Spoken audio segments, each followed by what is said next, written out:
নারায়ণগঞ্জের নয়ামাটিতে গুলিবিদ্ধ শিশুগুলোকে ও সিদ্ধিরগঞ্জের মিজমিরি এলাকায় গুলিবিদ্ধ হয়ে নিহত গৃহবধূ সুমাইয়ার বাসায় গিয়ে কথা বলেন তিনি।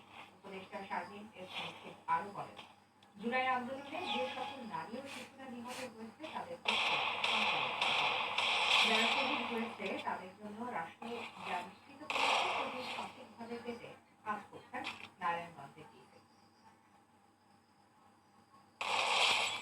আমি এই 11টা শহীদ নেমের উপরে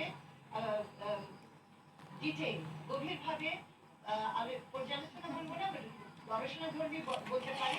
আমরা এটাকে একত্র করে একটা পাবলিকের সময় আমাদের আমরা আমাদের মেডিকেল ভাগে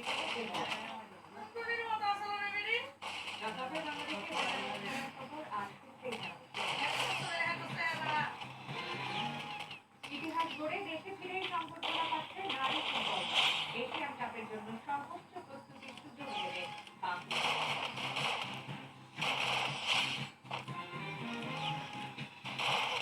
নব্বই রুদ্ধশ্বাস জয়ের পর ঘাটতি নিয়ে সতর্ক বিরাট লঙ্কার বেড়ায় সিরিজে